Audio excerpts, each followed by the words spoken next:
Hey everyone, welcome back for another deep dive. Always excited to be back. Today we're diving into... A really good one this time. Same as Ever by Morgan Housel. That's right, a guide to what never changes. This book is all about those timeless patterns in human behavior, the things that just stay consistent throughout history.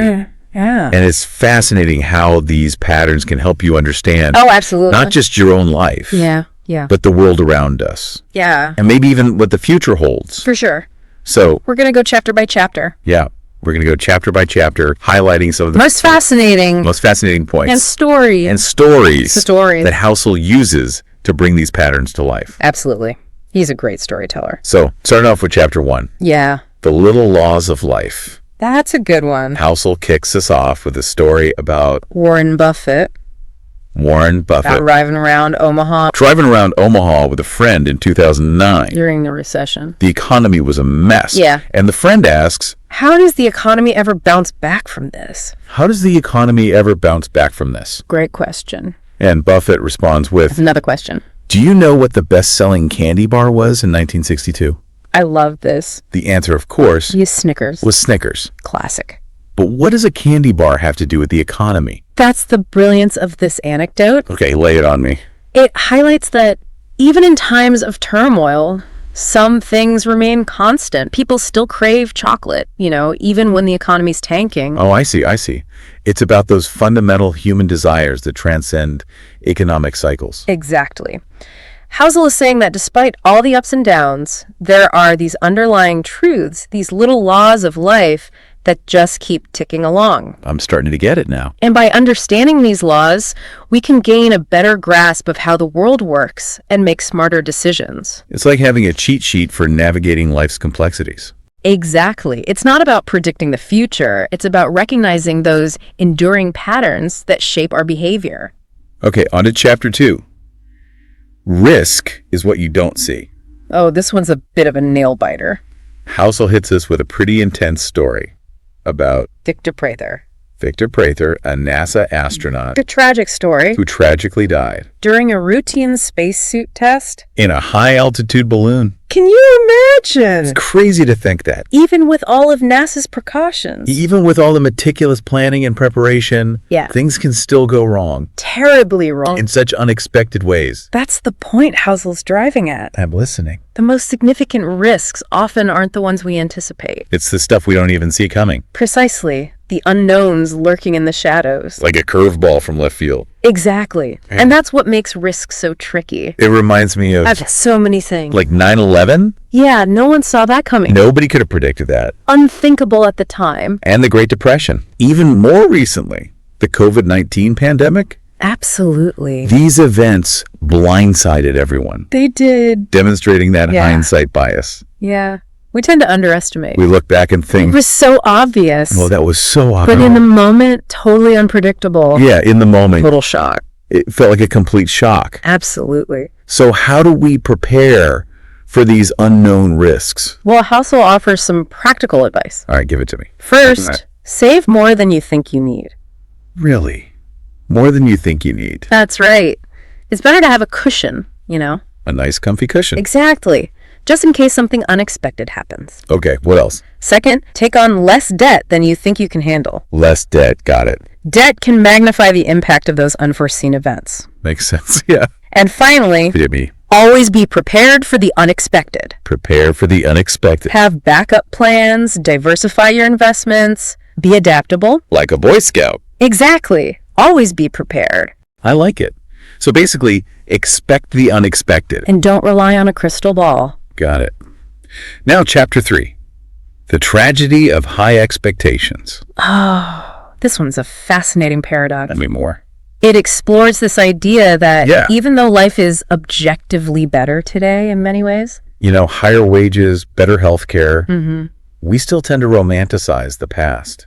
Especially the 1950s. The 1950s, why? Well, Housel argues it's because of... What is it? This thing he calls the tragedy of high expectations. Oh, I like that. The idea is that... Tell me.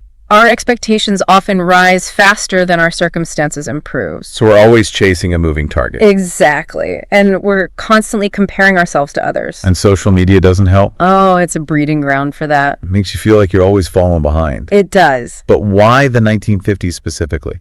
Well, Housel highlights a key difference between then and now. Okay, I'm listening. The income gap. The income gap. It Interesting. was much smaller back then. Really? People weren't bombarded with images of extreme wealth like they are today. No Instagram billionaires to compare yourself to. Exactly. So their happiness was less tied to relative wealth. So it was more about personal progress. And community. I see. They weren't constantly trying to keep up with the Joneses, especially the digital Joneses. It's like we're on a treadmill of wanting more, never feeling content. Precisely. And that's the danger of the tragedy of high expectations. All right, let's move on to Chapter 4, Wild Minds. This one's a lot of fun. Okay, let's hear it. It starts with this story about Eliud Kipchoge. Who's that? He's the world record holder for the marathon. Wow, impressive. And apparently he can just sit for hours. What, like meditating? Kind of. But just staring at a wall. Seriously, I'd go crazy. Most people would, right? But he's perfectly content. Totally. How is that even possible? It's fascinating, right?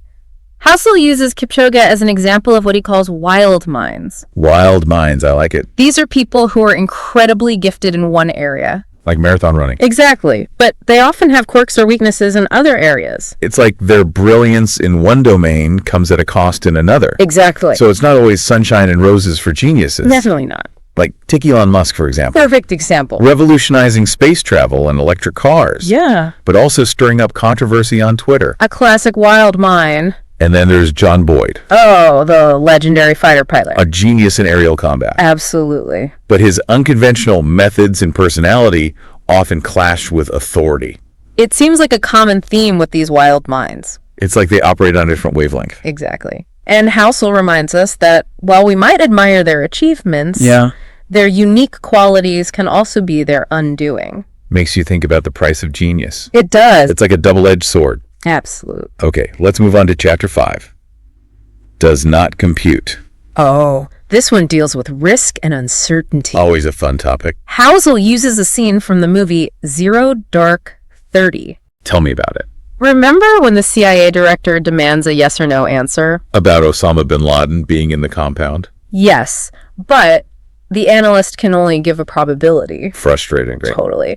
Because we crave certainty. We want those black and white answers. But the world rarely provides them. It's more like shades of gray. Exactly. Most things operate in a realm of probabilities. It's like rolling the dice. You never know for sure what you're going to get. And even when we understand that intellectually, we still struggle with low probability events actually happening. Because they seem so unlikely. Right. But then Housel tells this crazy story. Okay, I'm all ears. About a woman who won the lottery. Twice. No way. The odds were astronomical. Talk about beating the odds. It just shows that seemingly impossible events can actually happen. Especially when you consider the vastness of time and the sheer number of people participating. So it's like the more chances you have, the more likely something improbable is to occur. Makes sense. This applies to everything. Like what? 100-year floods. Pandemics. Yeah, it's like... It might seem rare. But they're bound to happen eventually. Exactly. So even when the math says it's unlikely, don't completely rule it out. The universe works in mysterious ways. It certainly does. Okay, on to Chapter 6. Calm plants the seeds of crazy. This one's all about the cyclical nature of things. Interesting. Housel argues that periods of stability... What about them? ...can actually lead to instability down the road. That's counterintuitive. It is. Yeah. But think about it. When things are calm for too long... we get complacent. Exactly. We let our guard down. And take bigger risks. Which can ultimately lead to a crash. Like a pendulum swinging back and forth between extremes. A perfect analogy.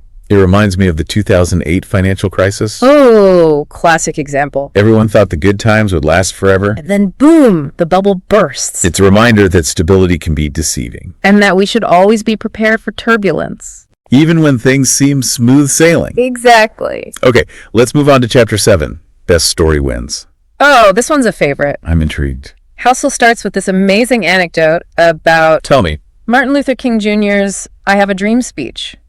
I love that speech. It turns out the most iconic part, the I Have a Dream section, It wasn't planned. Seriously. King deviated from his prepared remarks and spoke from the heart. I never do that. And it became one of the most powerful speeches in history. It gives me chills just thinking about it. It really highlights the power of stories. They connect with us on a deeper level than just facts and figures. Exactly. They evoke emotions. They make us feel something. It's like data and logic are important. But they need a good story to bring them to life. Okay, let's move on to Chapter 8, The Tyranny of Big Stuff. Oh, this one's all about perspective. I'm ready for it. Housel starts with this wild story Hit me with it. about the U.S. military developing tiny nuclear bombs in the 1950s. Tiny nukes. Yeah. They thought they were a more responsible option. Than the big city destroying ones. Exactly. They wanted to limit the scope of destruction. Sounds crazy now. It does, doesn't it? But as Housel explains, What happened? it backfired spectacularly. How so? The availability of smaller nukes actually made them more likely to be used. So it increased the risk of nuclear war. Exactly.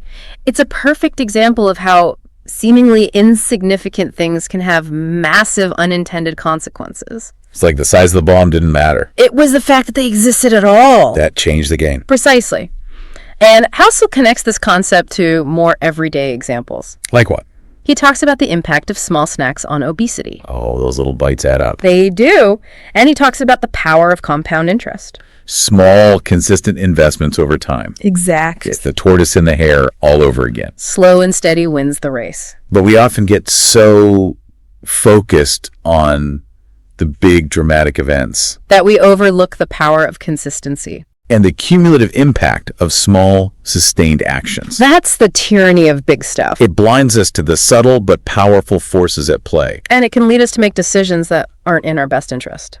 I'm definitely going to be more mindful of the small things from now on. Good. It's the little things that make a big difference. All right, let's move on to Chapter 9, Elation and Despair. This chapter explores the seemingly conflicting mindsets of optimism and pessimism. So it's not about choosing one over the other. Exactly. Housel argues that both are essential for navigating life's ups and downs. It's like finding the right balance. Precisely. So it's not about being a Pollyanna or a doomsayer. Right. It's about acknowledging both the good and the bad, the possibilities and the potential pitfalls. It makes sense. And Housel offers this brilliant piece of advice. Save like a pessimist and invest like an optimist. I love that. It's about being prudent and cautious, but also having the courage to take risks and pursue opportunities. Exactly. And Housel gives this great historical example. Tell me about it. The phrase, the American dream, was coined during the depths of the Great Depression. Wow. One of the bleakest periods in American history. And yet, amidst all that suffering and uncertainty, there was still this belief in a better future. It's amazing how optimism can flourish even in the darkest of times. It really is. It shows how our mindset can shape our reality. If we focus on the negative, we see obstacles. But if we cultivate optimism, we see possibilities. It's like a self-fulfilling prophecy. Exactly. Our beliefs can influence our actions and our outcomes. Okay, on to Chapter 10, Casualties of Perfection. This one's a bit counterintuitive. How so? Housel explores the downsides of striving for perfection. Wait, isn't perfection a good thing? You'd think so. But Housel argues that it can actually be detrimental. Now listen. He uses the analogy of evolution. Okay. Species that become too specialized, too perfect for a specific environment, Yeah. they can become vulnerable when that environment changes. I can't adapt. Exactly. It's like putting all your eggs in one basket. And then the basket breaks. Exactly. So how does this apply to us? Housel says striving for perfection can lead to rigidity, missed opportunities, even burnout. So it's like trying to control every detail can actually backfire. Exactly. It stifles creativity and adaptability. Precisely. Housel encourages us to embrace a little imperfection. A little bit of messiness. Exactly. Allow for some slack, build in resilience. Because things won't always go according to plan. And that's okay. Okay, Chapter 11. It's supposed to be hard? This chapter is a bit of a reality check. I'm ready for it. Housel starts with this chilling story What's the story? about the Donner Party. I've heard of them. They were pioneers who tried to take a shortcut to California. What happened? They got trapped in the Sierra Nevada mountains during winter. It didn't end well, did it? It's a tragic example of what can happen when you try to cut corners. So what's the connection to this idea that it's supposed to be hard? Housel argues that our culture often glorifies ease and instant gratification. We want everything fast and easy. But the reality is, achieving anything worthwhile takes effort, dedication, a willingness to embrace discomfort. There are no shortcuts to success. Exactly. Housel uses Jerry Seinfeld as an example. What does Seinfeld have to do with this? Seinfeld once said, "To be a comedian, you have to do it every day. You have to write jokes every day, even when you don't feel like it." He was dedicated. He understood that mastery comes from consistent effort. Even when it's tough. Precisely. And Housel uses Seinfeld's example to highlight a crucial point. I'm all ears. If you want to achieve something great, you have to be willing to put in the hard work. No pain, no gain, as they say. Exactly. So the struggles, the setbacks, They're all part of the journey. they're what make the achievement meaningful. And that's a message that's often lost in our culture of quick fixes. Okay, let's move on to chapter 12. Keep running. This chapter explores the fleeting nature of competitive advantages. So what you're saying is nothing lasts forever. Pretty much. Housel introduces this concept from paleontology called Cope's rule. Cope's rule. Never heard of it. It suggests that species tend to evolve to become larger over time. So bigger is better. Well, size can be an advantage, but it also comes with vulnerabilities. How so? So, as species get larger, they often become less agile, less adaptable. It's like the dinosaurs. Massive, but couldn't adapt to a changing climate. Exactly. And Housel uses Cope's rule as a metaphor for businesses. I see. Like, even big, successful companies can become vulnerable if they don't adapt. Precisely. Can you give me an example? Sears. They were once the dominant retailer in America. Yeah. I remember going to Sears all the time as a kid. But they failed to adapt to changing consumer preferences and the rise of e-commerce. And they eventually went bankrupt. It's a cautionary tale. So no matter how big or successful you are, You always have to be on your toes. you have to keep evolving. Exactly. Complacency can be deadly. Like the Red Queen's race in Alice in Wonderland. You have to keep running just to stay in the same place. That's a great analogy. Housel emphasizes the importance of constantly adapting, evolving, staying ahead of the curve. Never resting on your laurels. Exactly. So the key takeaway is, Change is the only constant. and we need to be prepared for it, Always. And that leads us perfectly into chapter 13. which is... Why it's hard to gauge how good the future might be. Okay, I'm intrigued. Let's hear it. In this chapter, Housel asks us to imagine ourselves back in the early days of the internet. Yeah, like the dial-up days. Exactly. Could we have predicted the impact it would have on our lives?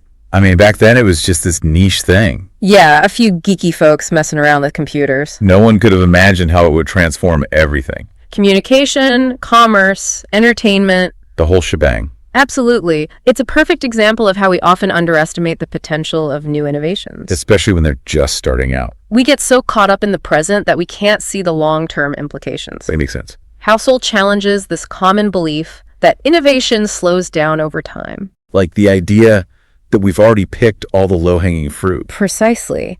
He reminds us that innovation often leads to unintended consequences. That's like a ripple effect. Exactly. A small breakthrough in one area can trigger advancements in completely different fields. A chain reaction of progress. Absolutely. And that's why it's so hard to predict the future of innovation. It's not linear. It's more like a complex, interconnected web. Where one idea can spark countless others. And lead to outcomes we could never have foreseen. Makes you think about what innovations we're underestimating today. It does. Housel actually uses Thomas Edison as an example. Okay, what did Edison say? Back in 1908, he said the age of invention hadn't even started yet. Wow, that's bold coming from the guy who invented the light bulb. Right. And the phonograph and the motion picture camera. It's like he was saying the best was yet to come. Exactly. That's the power of having a long-term perspective. It reminds us to stay open to the possibilities. And to never underestimate the power of human ingenuity. Okay, let's shift gears a bit and talk about chapter 14. Harder than it looks and not as fun as it seems. This one starts with a powerful quote from James Baldwin.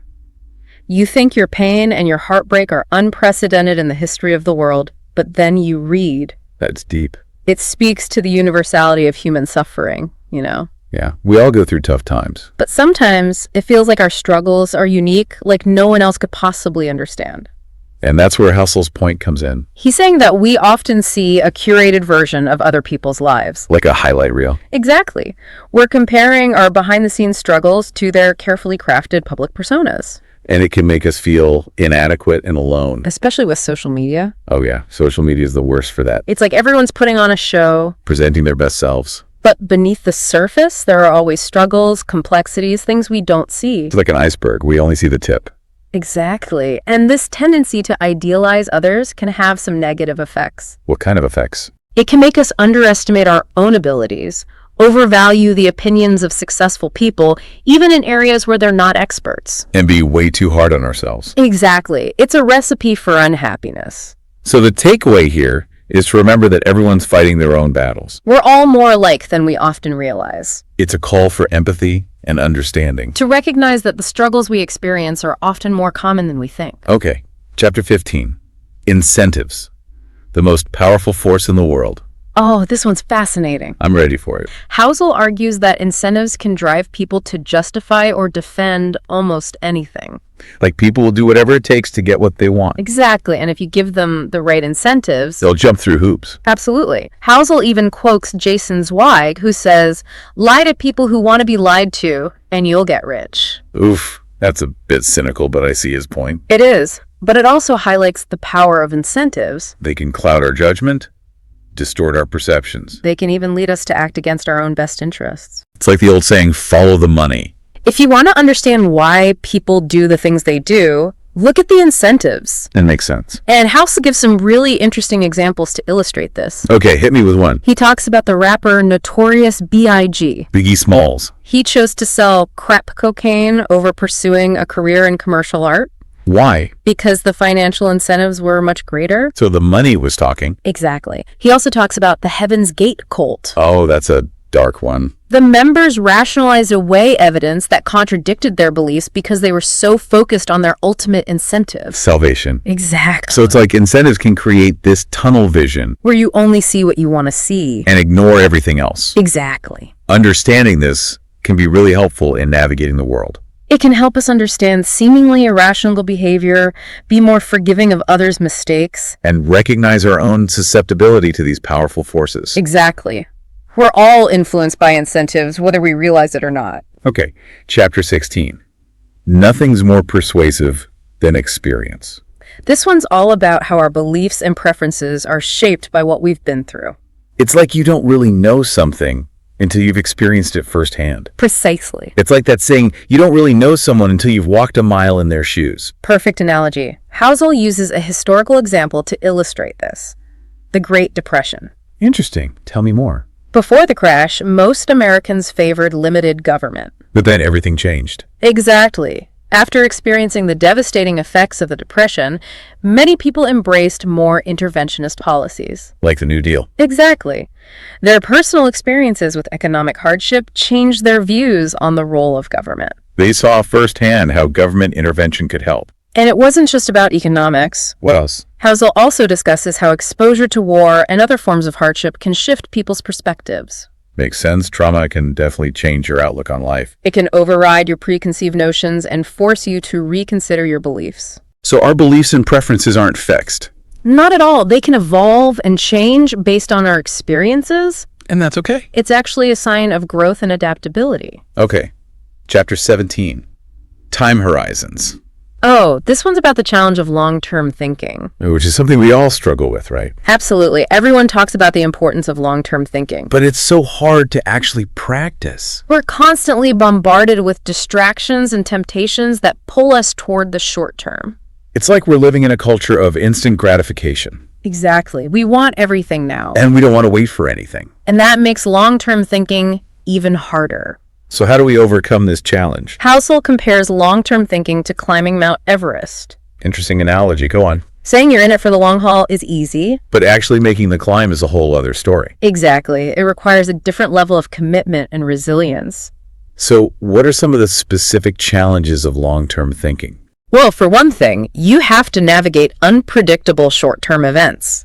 Life throws curveballs. It does. And it's easy to get sidetracked by those unexpected challenges. And then there's the challenge of staying aligned with people who might not share your long-term vision. Partners, colleagues, loved ones. It can be tough to keep everyone on the same page. Especially when they're focused on the short term. And then there's the challenge of distinguishing between patience and stubbornness. Long-term thinking requires patience, but it also requires the ability to adapt. So it's about sticking to your principles, but also being flexible. Exactly. You have to be willing to adjust your approach as needed. Okay, chapter 18, the seduction of pessimism. This one's interesting. Why would pessimism be seductive? Because it often feels more intellectually rigorous than optimism. Really? It's easier to point out flaws and predict negative outcomes. Than to imagine positive possibilities. It's like being a critic is easier than being an artist. Makes sense. Housel tells a story about a top cancer researcher. That's the story. He believes the biggest breakthroughs could come from focusing on prevention rather than treatment. That makes sense. Prevention is always better than cure. But he admits that he finds prevention less intellectually stimulating. Less exciting. Yeah. It's easier to study the complexities of a disease than it is to figure out how to prevent it. So it's like we're drawn to the drama of problems. Even when the simpler solution might be more effective. We like to make things complicated. And pessimism often feels more specific and concrete. While optimism can feel vague and uncertain, it's easier to imagine a specific negative outcome than a positive future full of unknowns. Exactly. So pessimism gives us a false sense of control. In a way, yes. We think we're being realistic by focusing on the negative, but we might be missing opportunities. It's about finding that balance. Between optimism and pessimism. Precisely. Okay, chapter 19. There are no points awarded for difficulty. This one's about overcomplicating things. I'm guilty of that sometimes. We all are. Housel tells an anecdote about a young doctor who misdiagnosed a patient. What happened?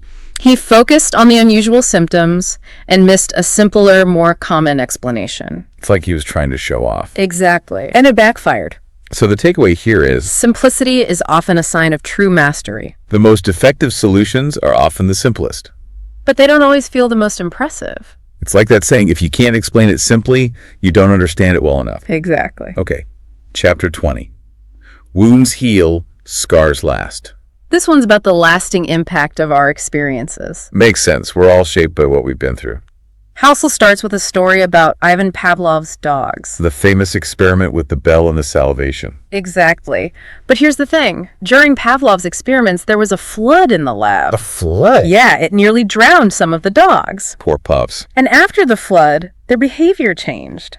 How so? They seem to have forgotten their conditioned responses. So even though their physical wounds healed, the psychological scars remained. Exactly. Wow, that's powerful. And Housel uses this story to illustrate how personal experiences, especially traumatic ones, can have a lasting impact on us. It's like they leave a mark on our psyche. Exactly. He connects this to broader historical trends, like the generational shifts in attitudes following the Great Depression and World War II.